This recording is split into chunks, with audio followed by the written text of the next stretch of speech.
Bueno, ya es domingo de Política en la Mesa. Luis Estrada, bienvenido. ¿Qué tal, Héctor? ¿Cómo estás? Vamos a hablar de candidatos precisamente. Pues sí, sobre todo, ¿sabes? Creo que es importante definir, los partidos han estado calculando de acuerdo a los tiempos electorales cuáles deben ser sus propuestas para las elecciones a gobernador. Sobre todo en este sistema sobreregulado, lo hemos platicado muchas veces, las actividades que se pueden llevar a cabo en precampaña, durante la campaña, los actos anticipados, etcétera. Y entonces las estrategias también de los partidos respecto de cuál debe ser el candidato que ellos deban escoger tiene impacto en el tipo de campaña que pueden realizar. Por ejemplo, en los estados en los que el PRI ha definido candidato de unidad desde antes que empiecen las precampañas, los limita a que no pueden hacer o no pueden ocupar los tiempos oficiales durante esos días, a diferencia, por ejemplo, de algunos estados en donde las alianzas que se están todavía Oaxaca, que mañana va a comenzar justo el proceso interno del PRD. Entre el PRD y el PAN, exacto, no se han definido, pero y ellos sí tienen opción de usar todos los medios. Claro, porque y eventualmente no importa si en una de esas el candidato de la alianza ya está definido, pero simplemente tratar de ocupar el tiempo que les da los tiempos oficiales para hacer una precampaña. Un poco lo que pasa con Hillary Clinton y los demócratas, independientemente que ella tenga todo el tiempo, toda la ventaja en las encuestas, pues claramente le conviene estar en los debates con otros candidatos para ocupar el mismo tiempo aire que ocupan los republicanos en sus debates. Como lo hace López Obrador y Morena, que se lleva a quien va a ser el candidato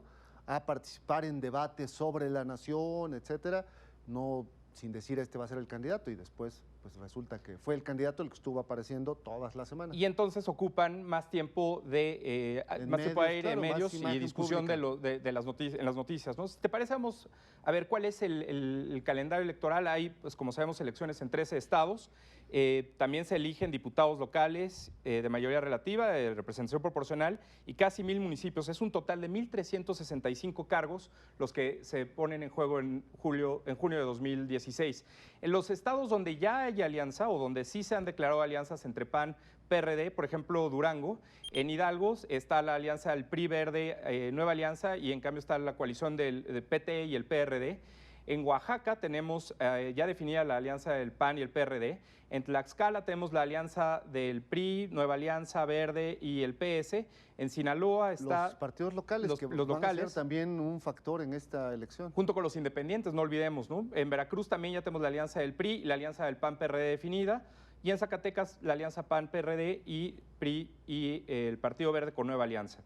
En Veracruz habría que agregar el partido Alianza Veracruzana, ¿no? O algo así se llama, el partido que le atribuyen al gobernador. Así es, un partido local. Y ahora lo que define es, primero, todavía falta ver cómo quedan las alianzas en Puebla y en Sinaloa, por ejemplo, y algunos otros estados en los que también podemos ver que no está definido, por ejemplo, en el caso del PRI. El caso del PRI ya tiene definido candidatos en los estados de Aguascalientes, Durango, Sinaloa, Tlaxcala, Veracruz y Zacatecas, pero aunque hay algunos estados con pacto de unidad, hay otros que no tienen pacto de unidad y todavía no definen candidaturas, como en Hidalgo y en Quintana Roo.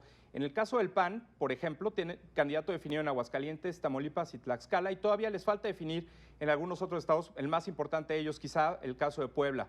Y en el caso del PRD, donde no está definido, muchos lugares donde no están en alianza con el PAN y sobre todo pues donde el PRI es fuerte, tratarán de definir cuál es el candidato que con más posibilidades puede derrotar al PRI. Por último, las alianzas PAN-PRD todavía falta definir Oaxaca y Zacatecas, que es muy importante para ambos partidos. Zacatecas, uno de los estados en los que podría ganar Morena, de acuerdo con algunas de las encuestas, y en el caso de Durango y Veracruz ya está definido los candidatos para la coalición PAN-PRD.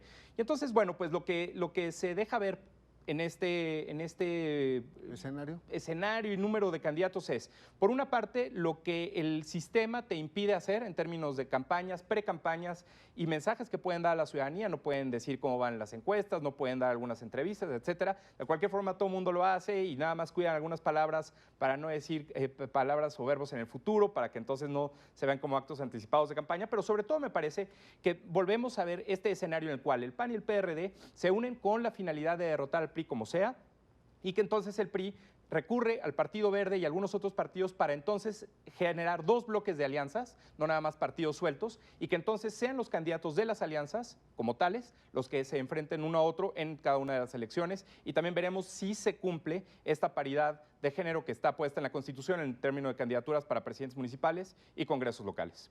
Bueno, muy bien, Luis, pues semana de candidaturas, ya lo veremos el próximo domingo. Estaremos pendientes. Muchas gracias, Héctor. Muy A buenas ti, tardes. Luis. Hasta luego.